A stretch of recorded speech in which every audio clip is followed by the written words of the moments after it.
Bom dia a todos, a todas. Hoje, nesta manhã do início da primavera quente do Rio de Janeiro, este sábado, nós estamos aqui com o professor Nilo Batista. O professor Nilo Batista dispensa quaisquer apresentações, sem dúvida nenhuma, um dos maiores juristas do Brasil, catedrático da UERJ, catedrático da Faculdade Nacional do Rio de Janeiro. Mas o que mais eu tenho admiração pelo Nilo é a sua visão militante. Nilo Batista é daqueles poucos juristas e criminólogos que teve uma participação política ao longo da vida, inclusive com envolvimento na política partidária, chegando a governador do estado do Rio de Janeiro. Salvo engano, ele e a professora venezuelana que tiveram essa participação, a Lola Near de Castro, que tiveram essa participação como governantes de províncias, ela lá, o professor Nilo aqui no Rio de Janeiro. E com grandes atuações, e particularmente quando eu vinha para o Rio de Janeiro, de São Paulo, eu procurava uma foto, que é uma foto paradigmática, do professor Nilo Batista, em Ilha Grande, com o ex-governador Leonel Brizola. Ele desativando o presídio, o famoso presídio de Ilha Grande. Aquela foto, Nilo, talvez seja uma das fotos mais paradigmáticas da sua conduta de jurista militante, que era uma questão... a única coisa, você dizia, que não tinha dúvida de fazer, que era desativar o presídio de Ilha Grande. Demolir, né? O presídio. Implodir, porque certamente alguém voltaria a utilizar aquele presídio. Então, quando eu vim para cá, eu fiquei imaginando como iniciar a apresentação do professor Nilo Batista, que todos conhecem. Talvez a melhor maneira é a sua obra jurídica, a sua obra criminológica, mas eu pensei em destacar algo que normalmente os acadêmicos não fazem, que é a sua obra política.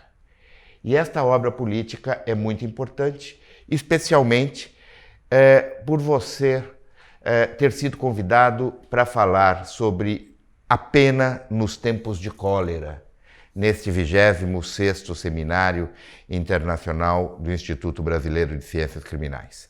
Eu já estou roubando o tempo dos que nos assistem pelo computador. Eu vou passar então a palavra ao professor Nilo Batista para que possa proferir a sua conferência.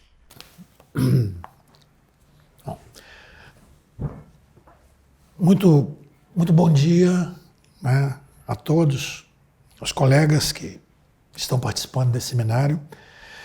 Quero agradecer muito as palavras generosas, né, que provêm do coração do meu amigo Sérgio Salomão Shekhayra. Ele sim, um finíssimo criminólogo e um finíssimo penalista. São poucos os brasileiros, assim, o Juarez Cirino dos Santos, são poucos que conseguem realmente trabalhar nessas duas áreas, com a desenvoltura intelectual, a probidade, né, e sempre os bons resultados do trabalho acadêmico. E, portanto, agradeço muito ao IBCCRIM o convite para, enfim, proferir aqui a palestra de encerramento desse seminário internacional. E, quando terminei de escrever isso, e de vez em quando vai aparecer aqui os presentes, porque eu escrevi isso no iniciozinho da pandemia, quando a gente achava que ia durar 1 mês, 2 meses. E a maior prova de que as palavras do professor Sérgio Salomão Shekhayra provieram do coração, né, são suspeitas, né? Eu provo aqui porque quando terminei de escrever isso, achei que a única coisa que eu queria botar no cabeçalho desse texto era o que eu botei, está escrito aqui. Para Sérgio Salomão Shekhayra, em testemunho de velha amizade e admiração. Então, vamos lá.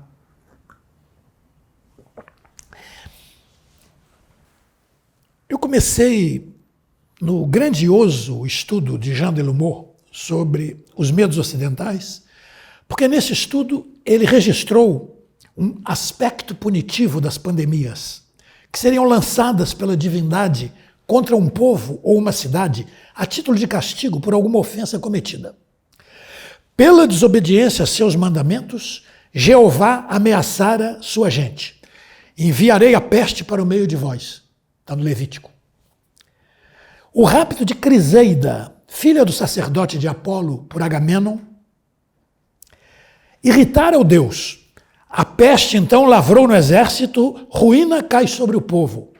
É Homero, está na Ilíada.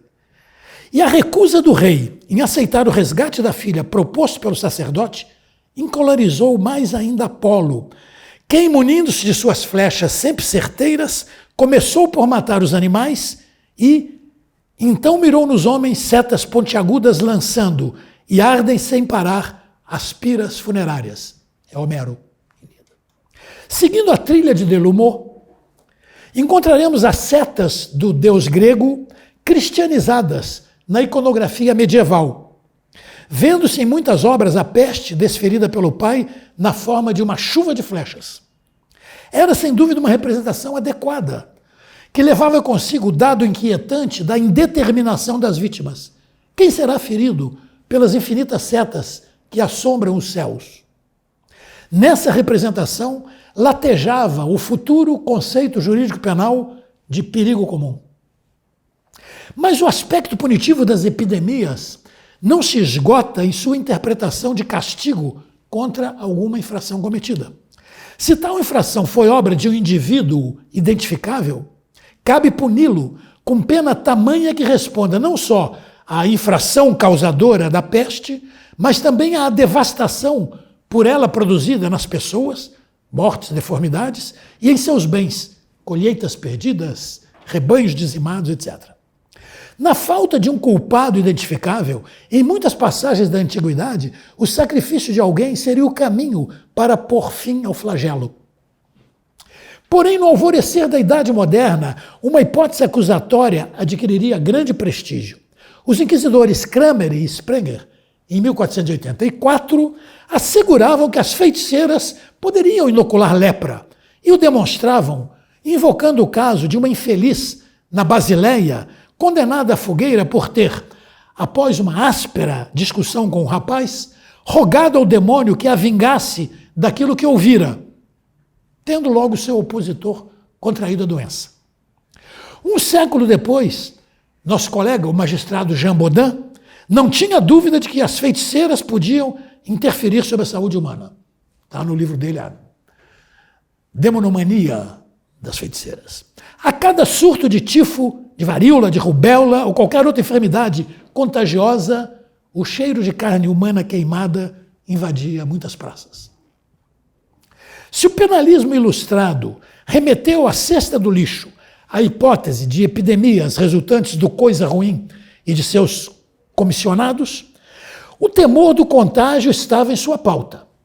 Em 1780, Filangieri anotava que, entre os delitos contra a saúde pública, o mais funesto é o contágio da peste.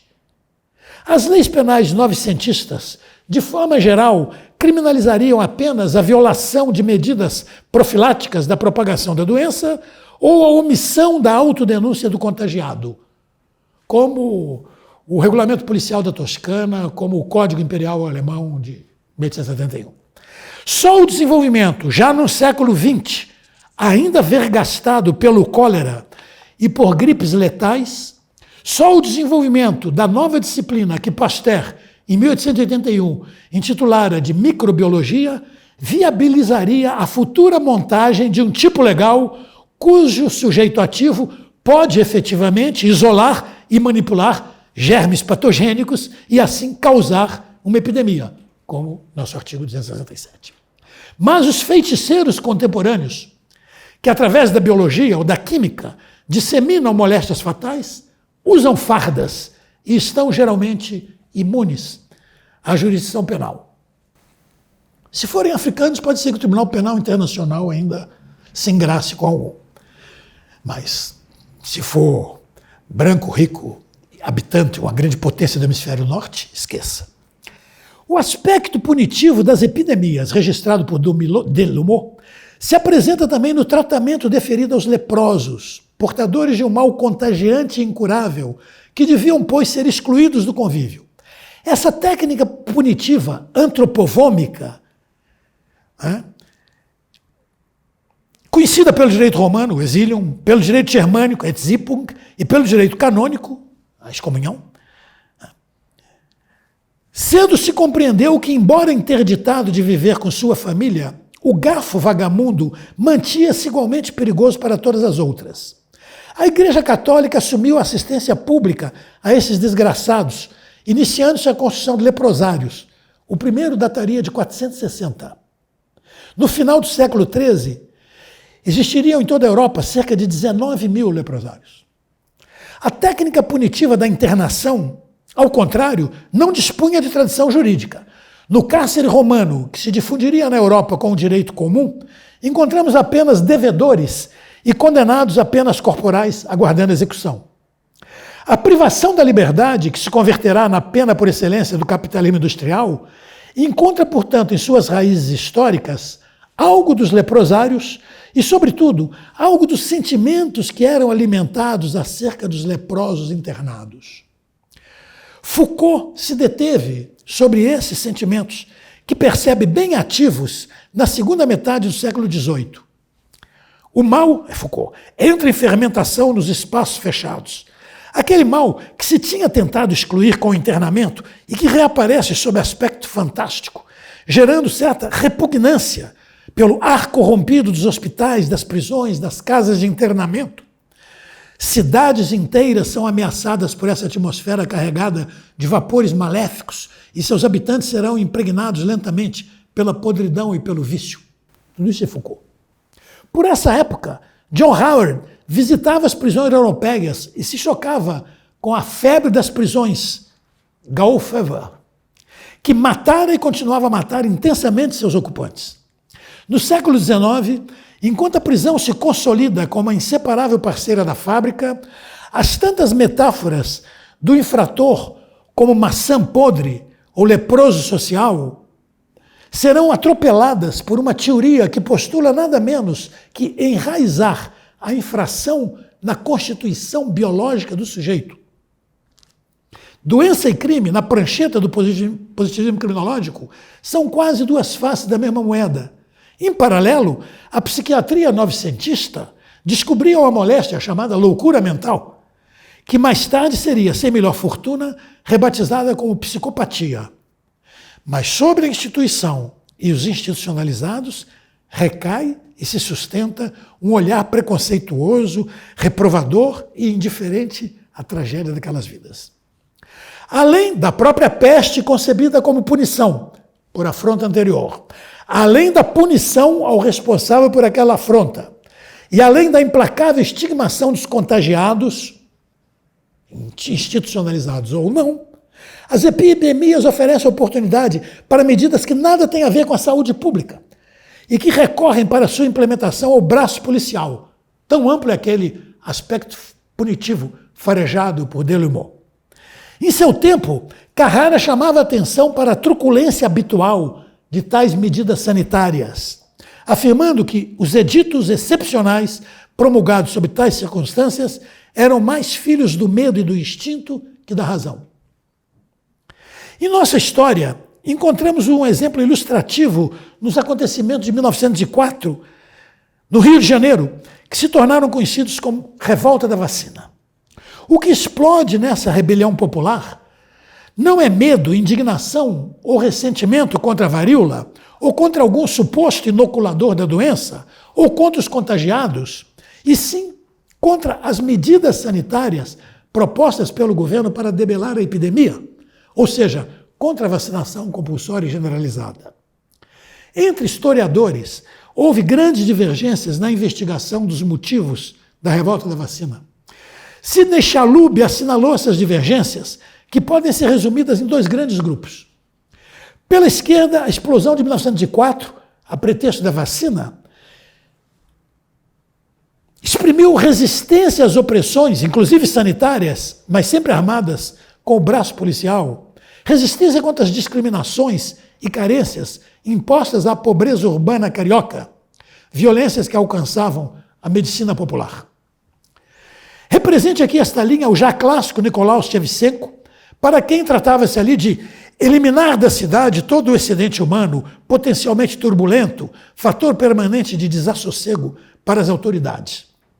Pela direita, vê-se na revolta a obra de malandros e desordeiros, cuja ignorância desafiava a ciência, atiçada pelo oportunismo de algumas lideranças. Um estopim moral, filhas e esposas desvelando seu corpo para a aplicação da vacina, foi destacado por Zé Murilo de Carvalho. As divergências na interpretação do episódio foram tão acentuadas que um pesquisador viria a reivindicar que a questão médica e epidemiológica voltasse ao centro do debate. É preciso, reclama Henrique Kuckerman, é preciso que se vacine a reforma da vacina. Sabemos do desterro forçado, sem forma ou figura de juízo, dos revoltosos aprisionados para o Acre.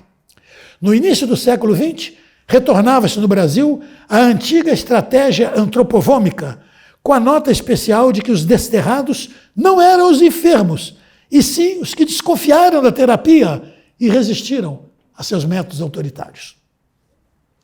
Os antecedentes da revolta da vacina nos advertem para outra dimensão daquele aspecto punitivo das epidemias, desta feita na administração sanitária da moléstia, na reação social a tal administração e na repressão policial à reação social.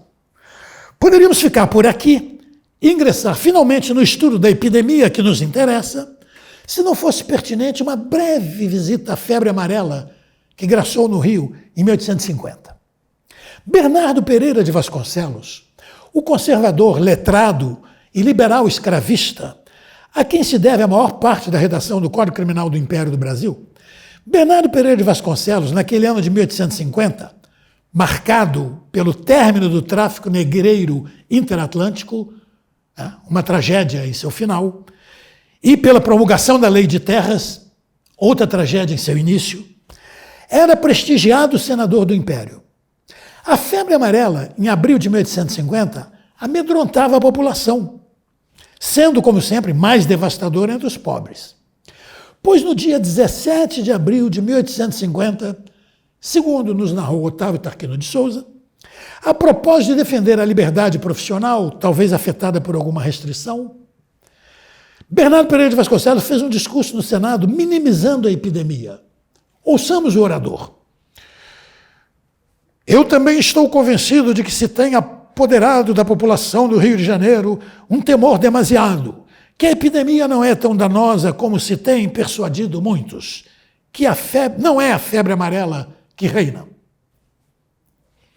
Não sei se o flavivírus ARN, que é o bichinho que instila a febre amarela, tem orelhas e pode escutar.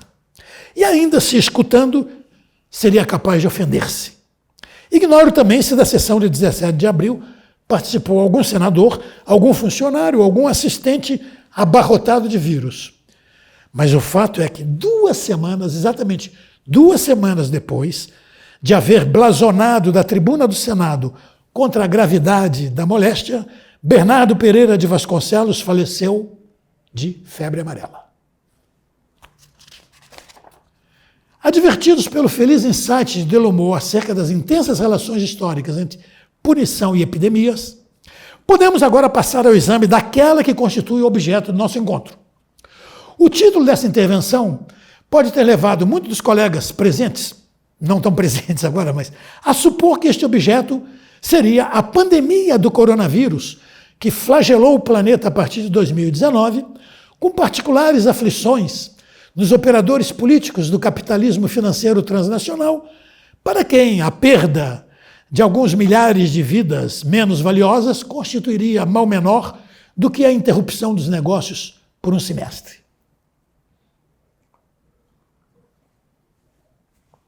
Não. Trataremos aqui de outra epidemia muito mais grave do que aquela gerada pelo coronavírus e que vem se instalando silenciosamente em nosso país há cerca de 3 décadas, o que a torna contemporânea da Constituição da República. Como muitas outras coisas nesse período, essa epidemia foi importada principalmente dos Estados Unidos. Porém, graçava igualmente na China e na Rússia, tão desinteressados de questões ideológicas são os vírus. A maior gravidade dessa epidemia, sobre a do coronavírus, não decorre apenas de sua maior letalidade, nem apenas da desenvoltura do contágio. Um paciente pode contaminar, num só movimento, centenas até milhares de pessoas. Mas principalmente porque o vírus atinge o espírito do paciente e dali passa a determinar a sua conduta.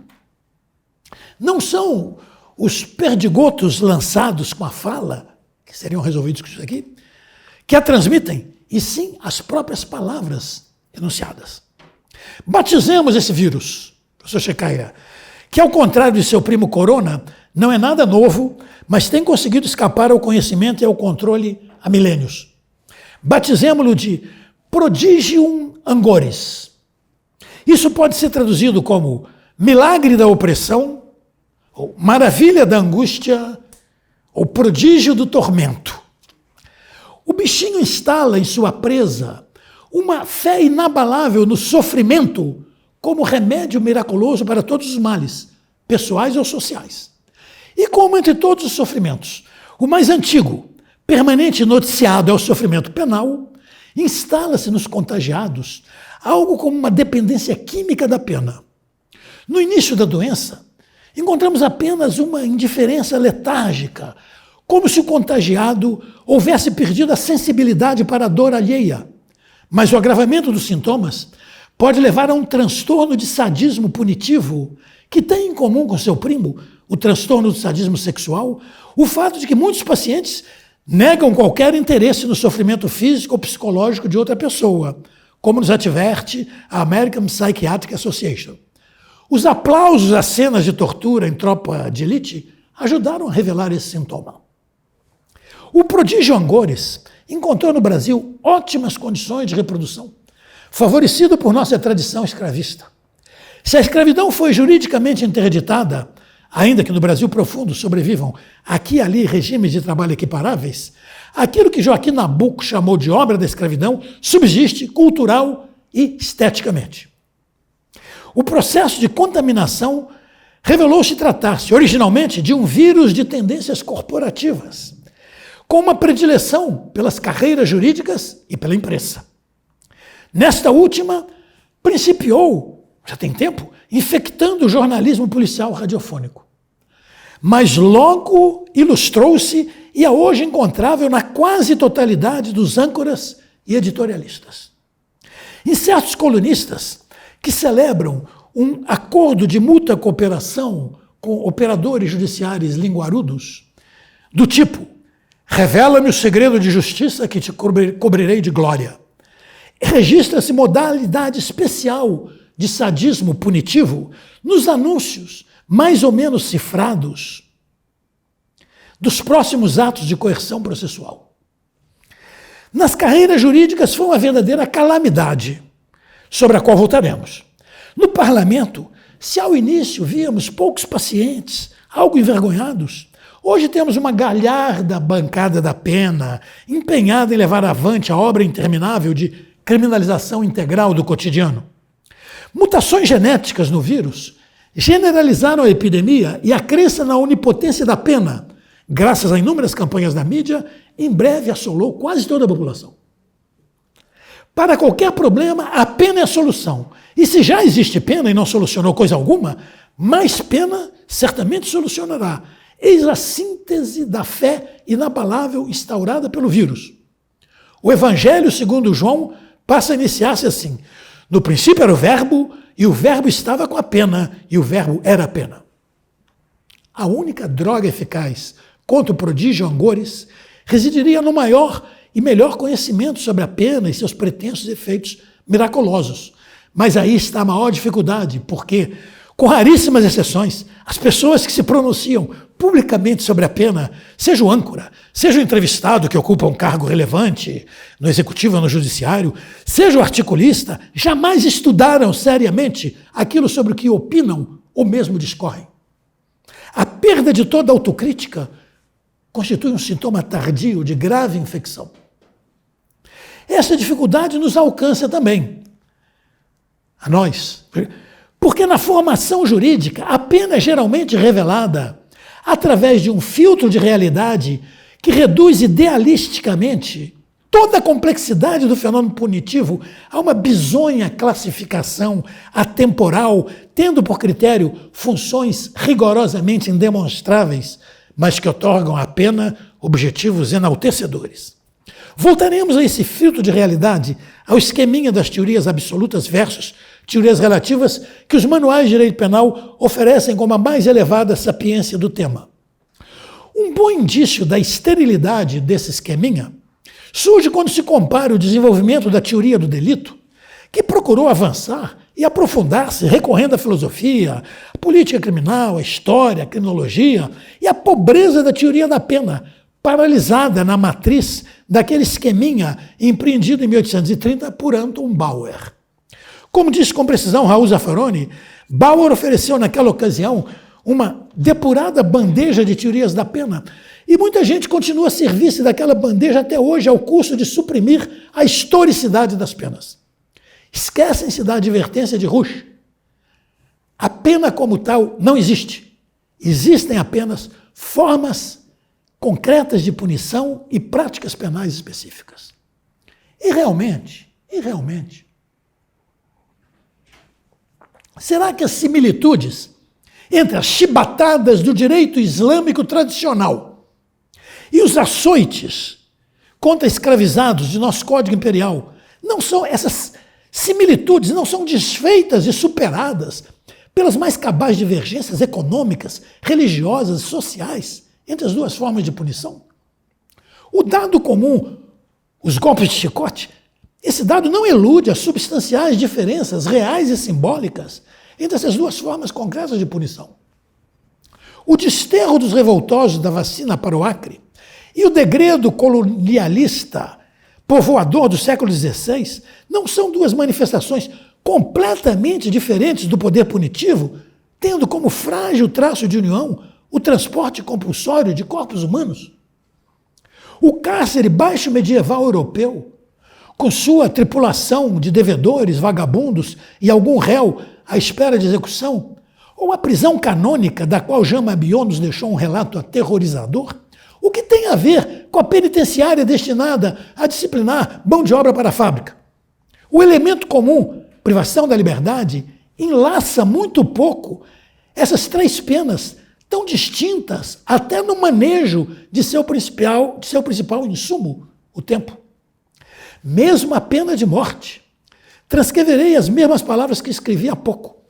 Entre um cruel patíbulo barroco do século XVII e uma execução romântica na guilhotina democrática do XIX, só há de comum o desfecho biológico da morte do padecente.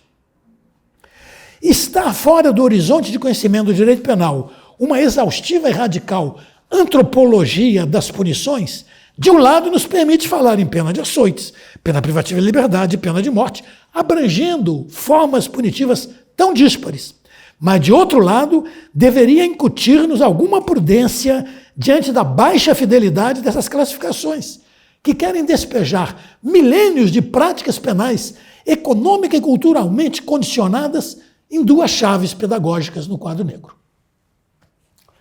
Um olhar tão superficial sobre a pena, que nada enxerga além de similitudes executórias e do bem jurídico do condenado que está sendo lesionado ou suprimido, integridade corporal, liberdade pessoal e vida nos três grupos que nos serviram de exemplo atrás, é incapaz de perceber também que tais direitos são condicionados historicamente. O conceito de liberdade pessoal é um construto jurídico moderno.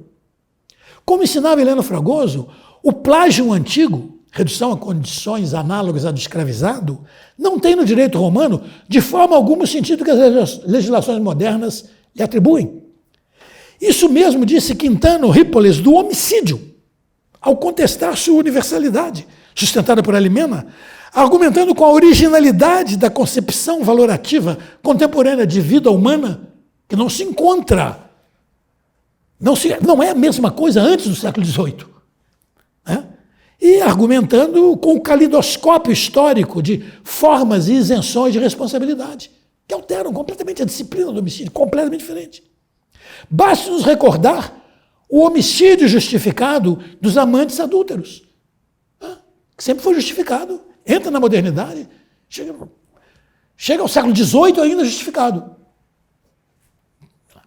que regeram na nossa terra as ordenações filipinas, achando o homem casado sua mulher em adultério, etc. Todo mundo sabe isso. Tudo pior é quando passamos das exterioridades objetivas das sanções penais para as funções que lhes são atribuídas. Funções que estão no cerne da suma divisio entre teorias absolutas e teorias relativas. Aquelas exterioridades, quando não se deixam esterilizar pela imobilização classificatória, ainda depõem algo sobre a cultura material e a mentalidade punitiva das quais resultaram. Mas a busca pelos fins ou objetivos da pena, ou pela rigorosa aversão a qualquer fim,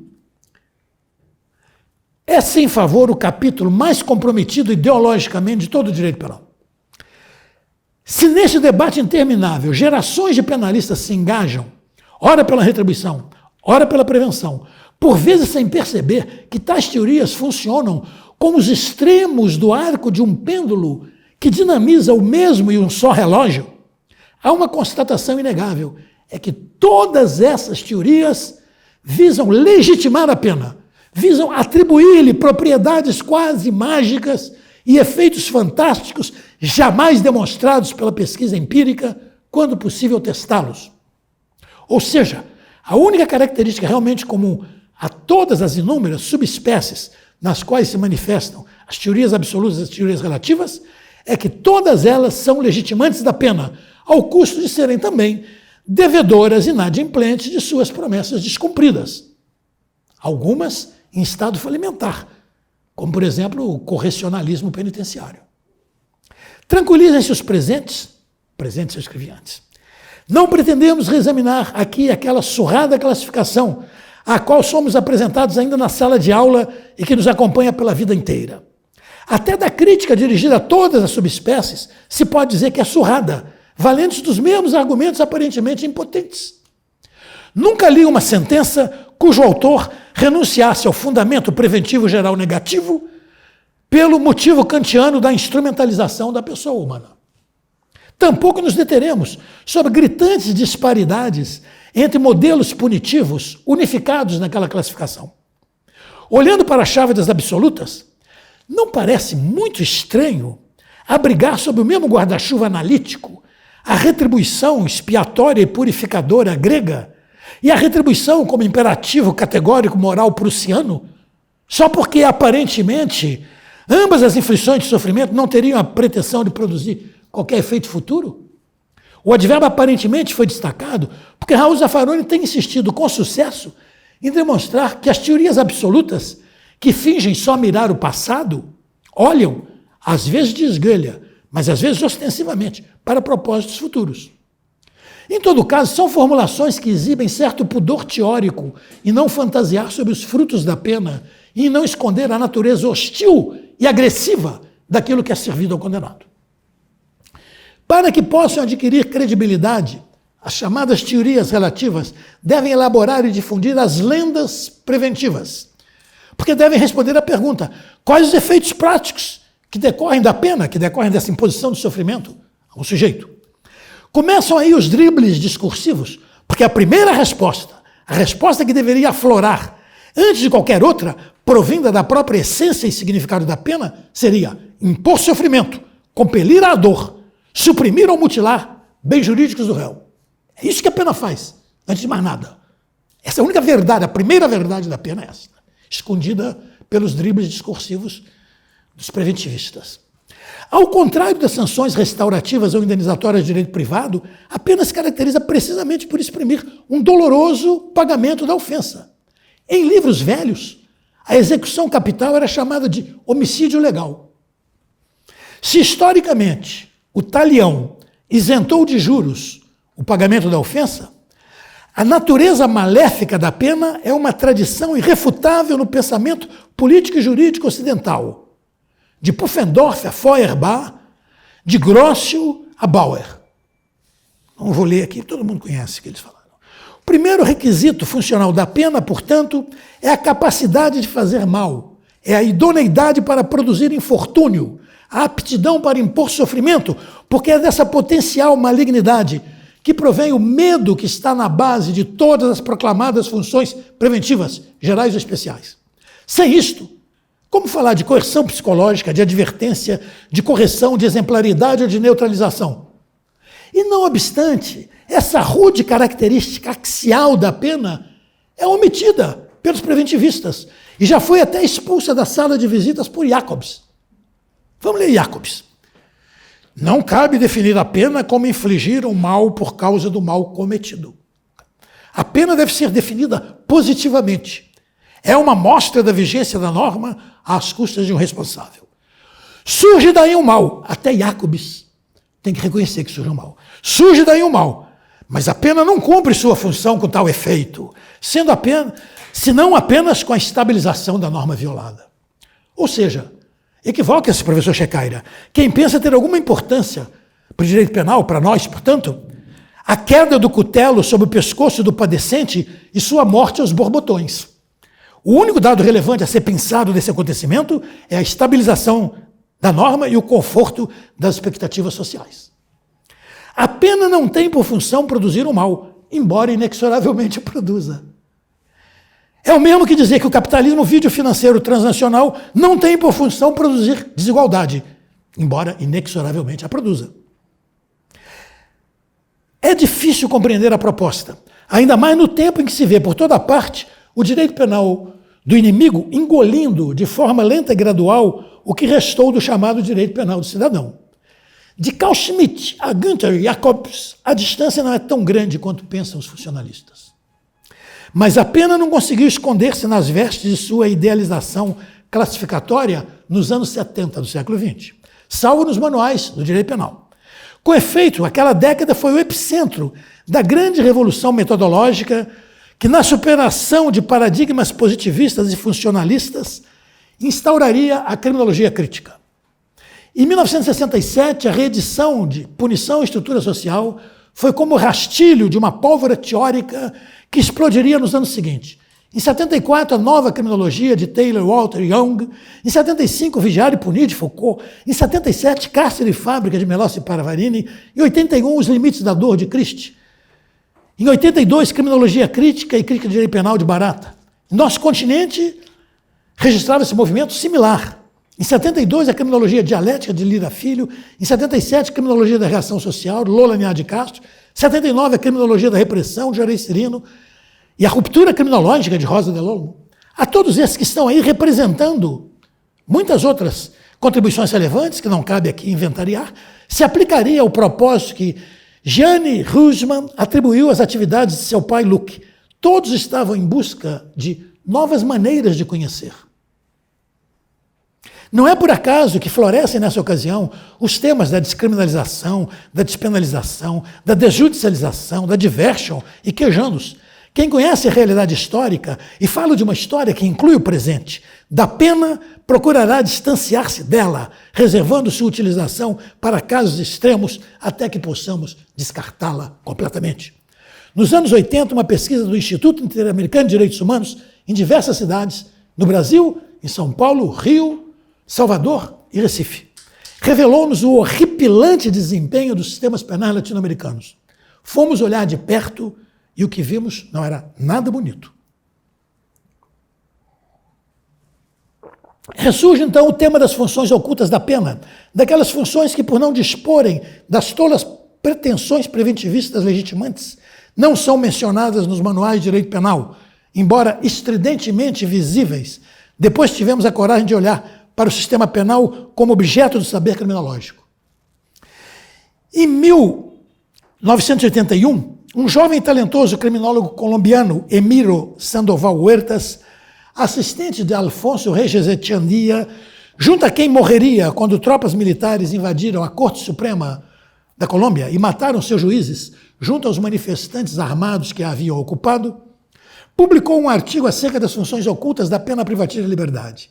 Naquela conjuntura, estou certo que a de hoje oferece perspectivas ainda mais ricas, Sandoval Huertas predispunha em 3 níveis as funções ocultas do cárcere industrial.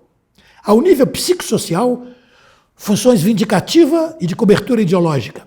Ao nível econômico-social, funções de reprodução da criminalização, de controle coadjuvante do mercado de trabalho e de reforço protetivo à propriedade privada.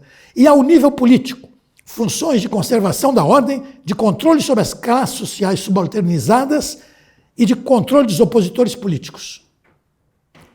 Essa linha atraiu pesquisadores entre nós e sirva-nos de exemplo o excelente trabalho de Cláudio Alberto Gabriel Guimarães. Paralelamente, entram em gestação construções teóricas que pretendem exatamente contrariar a estranha recomendação de Jacobs de que a pena deve ser definida positivamente. Retomando um precioso texto de Tobias Barreto, Raul Zaffaroni propõe uma teoria negativa da pena, distinguindo-a da coerção direta e explorando não somente o fracasso das funções proclamadas, como também a irracionalidade de alguma das ocultas. Salo de Carvalho aderiu a ela e a aperfeiçoou. Também Juarez Cirino dos Santos desenvolve uma teoria materialista dialética que desmonta por completo o refúgio refrigerado da consciência dos penalistas, o esqueminha idealista das funções legitimantes da pena. As novas gerações de criminólogos e penalistas críticos brasileiros estão completamente sensibilizadas por essas novas rotas, por eles ampliadas e aperfeiçoadas. Para não omitir aqui algum nome entre os talentosos integrantes dessas novas gerações, que enchem de orgulho seus colegas veteranos, represento-os todos na saudade de Tiago Fabre de Carvalho. Essas iniciativas sinalizam um esforço teórico para que os avanços do pensamento criminológico pudessem introduzir-se no direito penal. Está encerrada a idade da inocência. Está encerrada a idade da inocência. Se o penalista quiser continuar acreditando nas funções idealizantes que as penas jamais cumpriram, e muito especialmente a privação de liberdade, boa viagem. E já que gosta tanto de ficção, introduza o boto na dogmática dos crimes sexuais na Amazônia. E pense na responsabilização omissiva imprópria do padre pelos crimes da mula sem cabeça. Se gosta de vamos trazer mais ficção para a dogmática, para o direito penal. Está encerrada a idade da inocência. O grande divisor de águas não se situa mais entre teorias absolutas e teorias relativas, e sim entre teorias legitimantes, absolutas ou relativas, e teorias deslegitimantes da pena. É escolher entre velhas mentiras, ainda prestigiadas e repetidas por muitos penalistas e magistrados, ou, como disse Jeanne Huysmans, novas maneiras de conhecer. Uma boa prova de que é o caráter legitimante da pena aquilo que enfeixa as teorias absolutas e as teorias relativas entre si, está na ausência de maiores atritos entre seus paladinos. Cada qual esgrime sua superioridade filosófica e indica inconvenientes morais do opositor. Mas no final da disputácio, sobra sempre reverenciada a pena. Mas caso surja, porém, uma voz abolicionista, hoje em dia nem é preciso tanto. Mesmo a voz minimalista faria afilarem-se os punhais. Até o garantismo, que é uma espécie de doença infantil do abolicionismo, até o garantismo é meio mal visto. Não porque evite, que a tanto não chega, mas porque retarda a pena. A compatibilidade político-criminal entre as teorias absolutas e relativas é tão grande que surgiram muitas teorias combinatórias que articulam fundamentos retributivos e preventivos, ou fundamentos preventivos distintos. Na prática forense, a teoria combinatória funciona na mesma lógica do lobo com o cordeiro. Se não for por justa expiação do delito, que seja pela prevenção especial negativa neutralizante. Se não for por prevenção especial positiva, que seja para restaurar-se a vigência da norma e assim ad eterno. Na teoria, as simpatias de Fausto Costa pelo fascismo, que naquela ocasião era ascensional, resultaram nessa pérola. Não há dúvida alguma, ademais, de que a pena possa ser sucessivamente vingança, retribuição, expiação, intimação, emenda e também essas coisas em conjunto. E não há dúvida alguma. Joga essa salada, esse melê. Nosso legislador resolveu essa questão milenar, consolidando a pior concepção, a combinatória, no dispositivo que manda o juiz aplicar quantidade de pena suficiente para reparação e prevenção do crime. Artigo 59. No estudo primoroso, Rodrigo Duque Estrada Roig demonstrou a inconstitucionalidade desse dispositivo, mas alguns de nós constitucionalistas foram irremediavelmente picados pelo prodígio Angores. Nossos juízes devem, então, aplicar a pena para reprovação e prevenção do crime. Mas, ora, como pode o juiz, já que está aplicando a pena, prevenir o crime acontecido há alguns meses ou alguns anos atrás? Já que muitos ainda acreditam que o legislador não usa palavras inúteis, nem propõe tarefas inexequíveis, esta prevenção do crime será interpretada no sentido de prevenção geral, de exemplaridade. Como os neocantianos conseguem conviver com isso sem queixas veementes? Mas estamos falando de pequenos enclaves acadêmicos ou forenses do grupo de risco das carreiras jurídicas, onde a contaminação por prodígio Angores alcançou níveis dramáticos. A generalização da doença na comunidade jurídica produziu um fenômeno inédito. Ao contrário da tradição, são os contagiados que alimentam e disseminam preconceito contra aqueles que escaparam ao vírus. Quem ousa dissentir da crença generalizada na grande panaceia para todos os problemas, isto é, na pena, passa a ser olhado de través. Muitos magistrados tiveram sua carreira dificultada por isso. O adjetivo garantista, que a rigor indica apenas alguém que guarda observância aos direitos individuais concedidos pela Constituição e pelas leis aos cidadãos, em certos ciclos tem sentido pejorativo. Eu devia dizer, em certos sanatórios, tem sentido pejorativo. Ao contrário, o juiz truculento passa a ser um novo herói, independentemente de sua truculência manifestar-se grosseira ou refinadamente. Os mais afoitos dão início a uma carreira policial, dirigem investigações, grampeiam telefones, coordenam operações, quebram sigilos, conduziam coercitivamente até o Supremo Tribunal Federal abrir meio milímetro das suas pálpebras pesadas, pressionam familiares para obter delações, prendem e até mesmo julgam. É claro que tudo isso pressupõe membros do Ministério Público contaminados e dóceis, sempre duros com os acusados, mas bem flexíveis com a lei. Ao longo da epidemia trintenária, os estudos de direito penal foram dominados por uma corrente que foi chamada de neotecnicismo jurídico, destinada principalmente ao adestramento de candidatos a concursos públicos. Tais estudos, completamente desinteressados da filosofia, da história e das ciências sociais, em geral legitimantes do direito positivo, cujas contradições aspiram a dissolver, redutores da reflexão dogmática a simples dissensões conceituais e ajustes lógicos formais, acabaram influenciando muitas faculdades de direito. Procurar os efeitos desastrosos da epidemia na produção legislativa tomaria o tempo não de uma palestra, mas da elaboração de várias dissertações ou teses. Fiquemos em algo simbólico. O máximo de tempo de privação de liberdade passou de 30 para 40 anos.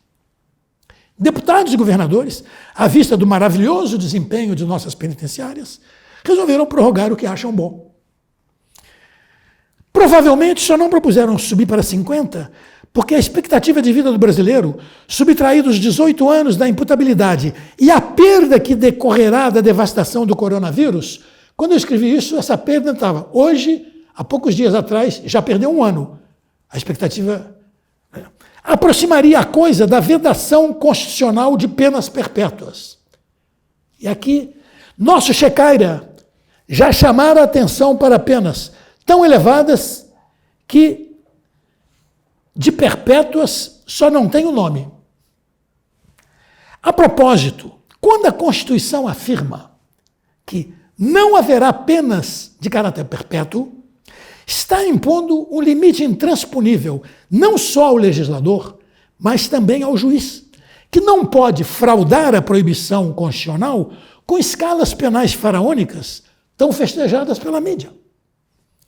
Ou bem se cria um redutor constitucional, uma quarta fase na aplicação da pena privativa de liberdade, que, considerando a expectativa média de vida do brasileiro e as condições pessoais do condenado prevejam um livramento condicional especial para o ocaso de sua existência, para o ocaso da existência do condenado, ou bem se cria um incidente especial de unificação de penas no processo de execução com a mesma finalidade.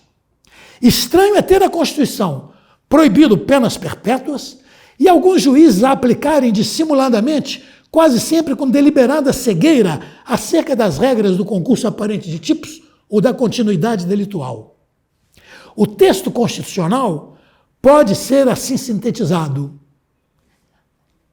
Uma leitura garantista seria esta, da nossa Constituição. O que a nossa Constituição disse foi o seguinte: ninguém morrerá preso. É isso que a Constituição disse. E há 30 anos nós nos lixamos para isso. Em suma, essa fé na pena, como algo que, ajude-nos Gilberto Gil, não costuma falhar, se espalhou e a população aguarda por seus milagres. Muitos líderes religiosos cristãos colocam a pena ao lado do Evangelho, o que não deixa de ser irônico, pois Jesus foi alguém preso, humilhado, espancado, condenado sob aplausos alvares do povo e executado.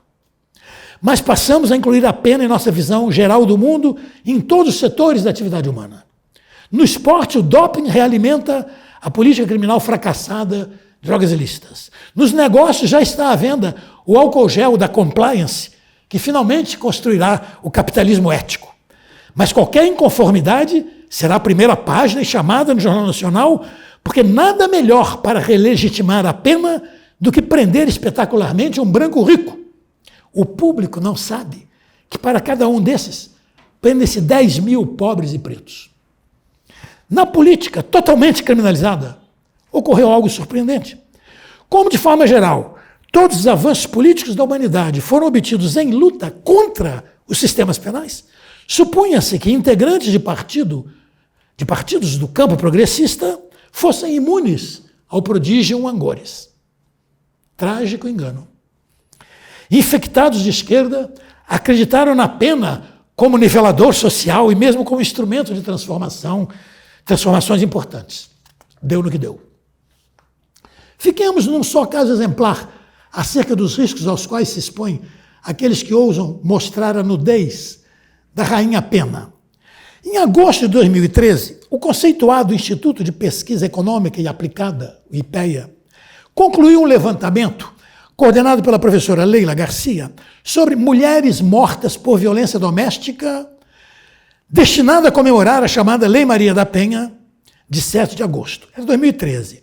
Com todas as dificuldades que muitos dos presentes conhecem, muitos pesquisadores que participam deste seminário, consolidaram os dados disponíveis dos 5 anos anteriores à lei e dos 6 anos posteriores a ela. 11 anos, um bom survey. Como sempre ocorre, quando as funções preventivas da pena são submetidas ao exame empírico, constatou-se que a lei não afetara em nada o número dos feminicídios. A taxa de mortalidade por 100 mil mulheres fora 5,41 em 2001 e 5,46 em 2002, anos iniciais da pesquisa, antes da lei. E nos 2 anos finais, já após a vigência da lei, encontrava-se 5,45 em 2010 e 5,43 em 2011. O menor patamar no ano subsequente à vigência da lei, 2007, foi 4,74, que o relatório da pesquisa caracterizou como sutil decréscimo da taxa. Em suma, concluiu-se que a lei não teve impacto sobre a realidade social. A Lei Maria da Penha, essa festejada. Em 25 de agosto, sempre de 2013, a Folha de São Paulo se valia do seguinte título: Lei Maria da Penha não consegue reduzir o homicídio de mulheres. Na mesma data, o site da BBC informava: Lei Maria da Penha não teve impacto sobre homicídios. Em 26 de agosto, a manchete da página 9 do Globo estampava: apesar de lei mais dura, morte de mulheres caiu pouco. O Globo conseguiu arranjar uma queda. E sabe como é que ele fez? Essa pouca queda foi obtida cotizando-se a média dos anos anteriores, que dava 5,28, com a média dos anos posteriores, que dava 5,22. Ou seja, a queda que o Globo fez questão de assinalar foi de 0,06. Mas não deixa de ser uma queda. Ninguém notaria a olho nu. Mas como é que a Lei Maria da Penha não vai fazer alguma queda, meu Deus? Bem, a coisa adquiriu ares daquele crime canônico, o sacrilegium reale, que se reconhecia no escarmento ou dano a um objeto de culto, no caso a pena. A secretária nacional de enfrentamento à violência doméstica considerou erradas algumas conclusões da pesquisa, não seus números. Porque para ela, a função dela, da lei, né, é evitar, é prevenir. Pouco importa se não evitou, se não preveniu, não é? A ministra da Secretaria de Política para Mulheres veio a público desmerecer a pesquisa, igualmente sem questionar seus números. Para ela, a lei é nova, tem apenas 7 anos, mas com essa idade tem demonstrado resultados e impactos muito positivos. Onde o impacto seria... E coisa curiosa, não é? Essa comparação entre a idade de uma lei e o ciclo vital humano. Porque as chamadas leis de segurança nacional torturavam com menos de 1 ano, ainda de fraldas. As leis torturavam de fraldas, e ela com 7 anos podia fazer mais. A segurança nacional com menos de 1 ano estava torturando. Essa não consegue afetar a realidade social? Ou diz que influenciou o quê? Influenciou a ideologia, influenciou, alimentou essas besteiras, né, dos penalistas que não estudam.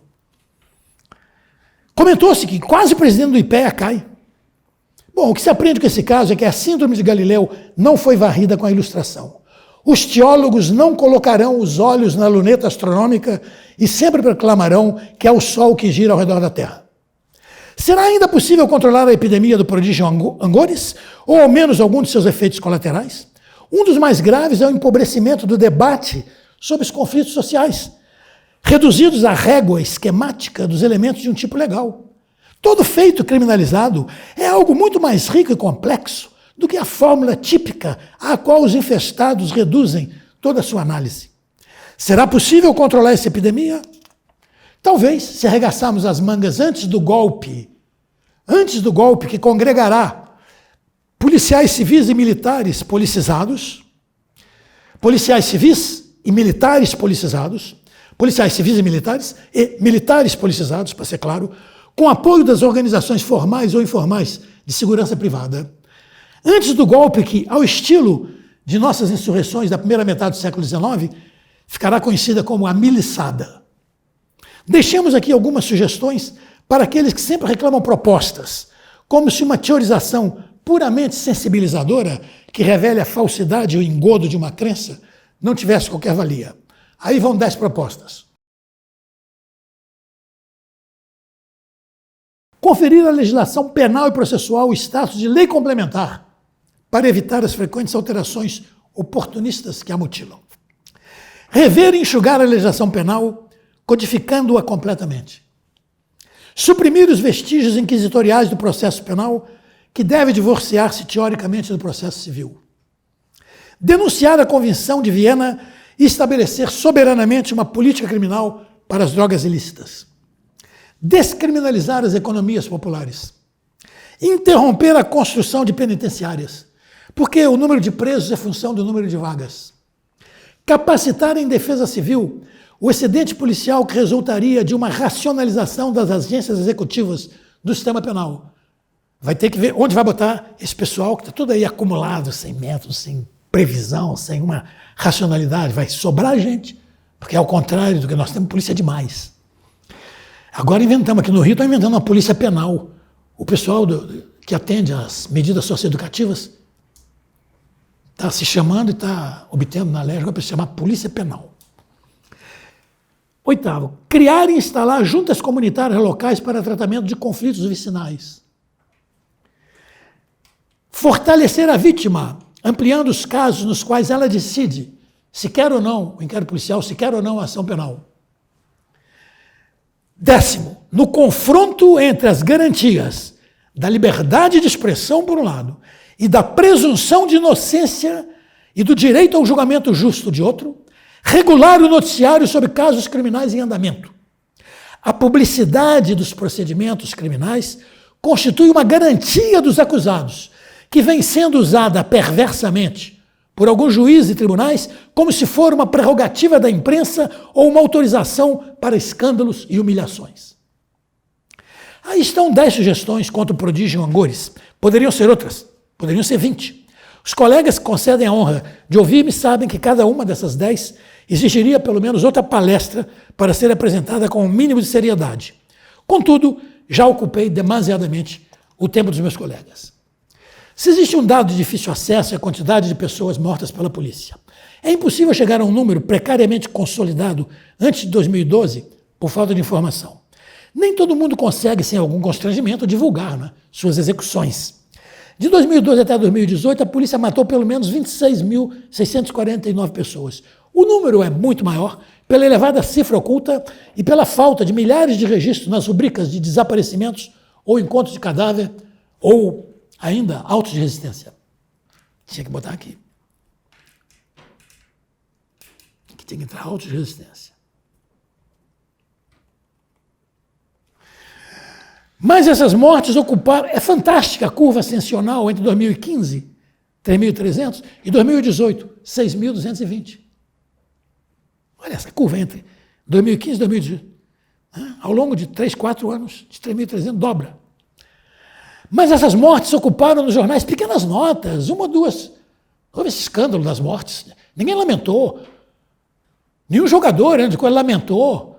Mataram 18 um dia no Alemão, mas no Maracanã não teve. Estamos lamentando aqui essas mortes. Não, isso vai passando assim, porque hoje no Brasil você fala, era traficante, foi bem morto. Como houve tempo que se falava outra coisa, era feiticeira, foi bem morta, né? Era terrorista, era opositor, era comunista, foi bem morto na ditadura, no subsistema penal Dops-Doicode. Então, foi criada uma espécie de imunidade moral que Verinha Malaguti Batista chamou de adesão subjetiva à barbárie. O prodígio Angores é muito letal, mas este vírus que domina a alma de tantos brasileiros é também corrosivo do Estado de Direito e da legalidade democrática. Todos os autoritarismos avançam pelo sistema penal. Essa estúpida fé na pena, que nem Pavlov, nem os behavioristas tiveram, constitui, na verdade, uma cortina de fumaça que esconde os verdadeiros objetivos sociais e políticos das opressões punitivas. Não é pela arrogância da ameaça penal que se determinam comportamentos numa sociedade igualitária, livre e pluralista, ou seja, democrática. O poder punitivo, o grande gestor da morte, do sofrimento e da vigilância, é também fator de desequilíbrio entre os poderes, sempre que concentrado excessivamente num deles.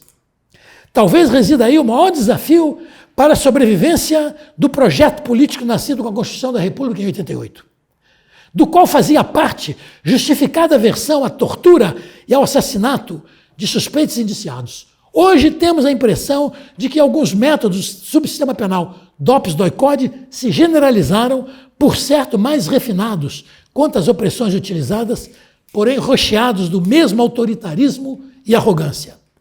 Nas nascentes dessa caudal punitivista estão também os efeitos da distância sideral entre umas teorias idealistas e tolas sobre a pena e a terrível realidade social de sua aplicação e execução. Para não terminar na desesperança, professor Shecaira, cabe mencionar que o coronavírus pode ajudar, alguma coisa pode ajudar na infecção do prodígio Angores. É que observamos uma quase unanimidade da imprensa, excluídos alguns sites terraplanistas, no sentido de que as políticas sanitárias não poderiam divorciar-se do conhecimento científico, academicamente produzido pelos professores, biólogos ou médicos que pesquisam permanente o tema, não poderiam permanecer atreladas ao senso comum. Algum dia, também no campo da política criminal, poderia ser aplicado o mesmo princípio. Porque hoje, a opinião dos mais refinados penalistas e criminólogos brasileiros, estou aqui ao lado de um catedrático da USP, onde tem grandes professores e professoras cuja opinião pesa muito menos do que o palpite de qualquer imbecil sentado numa cadeira importante. Com essa expectativa, nos despediremos da versão 2020 do Seminário Internacional de BCCrim, agradecendo pela honra de fazer essa palestra. Muito obrigado pela paciência.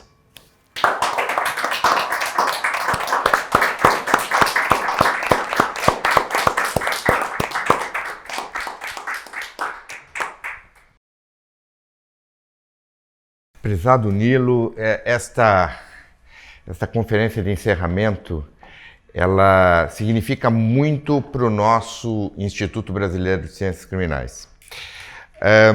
Quando eu encerrei o meu mandato de presidente do IBCCRIM, nos idos de 98, nós organizamos, junto com Edson Passetti, tão amigo seu, grande abolicionista brasileiro, um seminário que 4 grandes nomes vieram ao Brasil, além daqueles brasileiros que foram para São Paulo na pós-graduação da PUC, em parceria com o IBCCRIM, para fazermos um seminário abolicionista.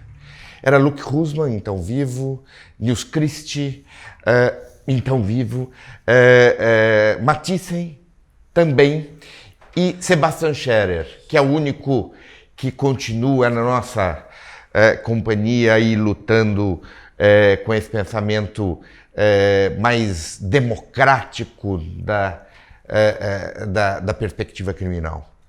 E nós criamos um pequeno, grande livro chamado Conversações Abolicionistas, que é uma obra que integra a nossa coleção do Instituto Brasileiro de Ciências Criminais e que mostra um pouco desta violência que tem sido a pena nos últimos séculos. E que, se não bastasse isso, a reforma instituída pelos ministros Moro e Alexandre de Moraes, o chamado pacote anticrime, que é um resultado entre aquilo que tramitava antes pela conduta do ministro do governo golpista de Michel Temer, Alexandre de Moraes, hoje ministro do Supremo, como todos sabem, e do ministro Moro, ministro do governo fascista de Bolsonaro, fizeram uma reforma que eu tenho chamado de uma reforma punitiva, e claro, só podia ser mais punitiva, ampliando o leque de crimes hediondos, ampliando o alcance das punições, aquilo que a Adela Cortina chama de uma reforma aporofóbica, uma fobia à pobreza, que é o que temos vivenciado no Brasil nos últimos anos. Esta aporofobia resultante do pacote anticrime é a aliança, já que falamos de demônios, entre o ministro demônio e o ministro capeta. Isto nos traz uma maior carga de punitividade que nós não temos como arrostar e enfrentar, senão nos unindo. O Instituto Brasileiro de Ciências Criminais tem, junto com o Instituto Carioca de Criminologia, uma longa parceria. E que talvez seja o caso de nós reativarmos esta parceria com projetos comuns para o próximo biênio do nosso Instituto, talvez fazendo aquela proposta que eu sugeri a você alguns dias atrás, de nós fazermos uma história da criminologia brasileira para resgatar aquilo que ainda é possível de ser resgatado da nossa criminologia, com todos os nossos criminólogos vivos e que tem uma tradição de riqueza bastante importante na própria crítica do direito penal. Por isso, eu não poderia encontrar melhor pessoa para encerrar o nosso seminário.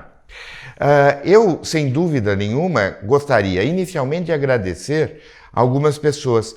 A Marcela Diório, aqui presente, que foi a nossa presidenta da comissão organizadora do 26º seminário, a nossa presidenta do IBCCRIM, as mulheres parece que estão mandando lá no IBCCRIM, a Eleonora Nassif, que permitiram que nós nos deslocássemos aqui ao Rio de Janeiro para presenciar a sua palestra nesta manhã de sábado, e dizermos fundamentalmente, Nilo, o quanto a sua conferência de encerramento me dá alguma esperança.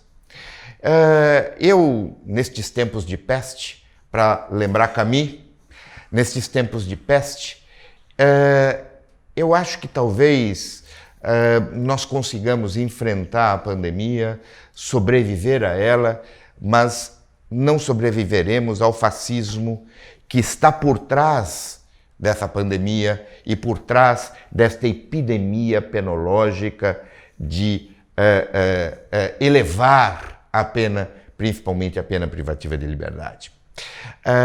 Neste momento de encerramento do nosso seminário, eu queria agradecer a todos aqueles que contribuíram para o nosso seminário, aos nossos professores estrangeiros, aos nossos professores nacionais, àqueles que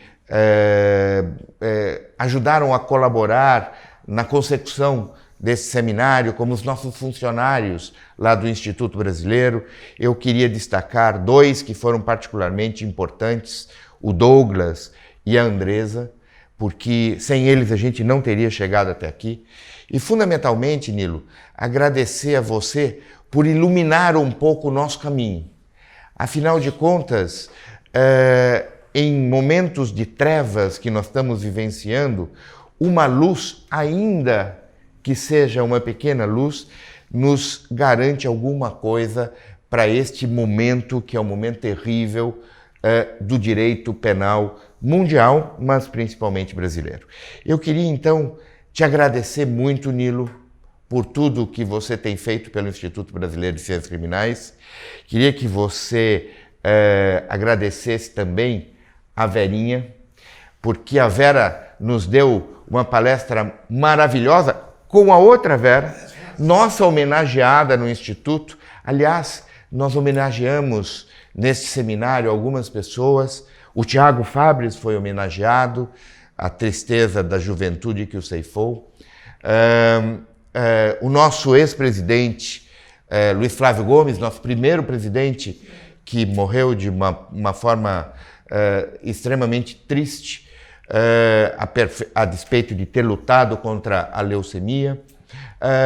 Lamentar essas ausências, mas prestigiar estas presenças. E particularmente eu queria registrar aqui a da Vera Andrade, que está entre nós, luta conosco e agora que se aposentou da Universidade Federal de Santa Catarina, é mais uma pessoa que está na nossa trincheira política. Então, nós queremos, resgatando estes grandes nomes da nossa criminologia, agradecer a você, Nilo, em nome do Instituto Brasileiro de Ciências Criminais e em nome da presidenta Eleonora Nassif, que certamente está nos ouvindo neste momento.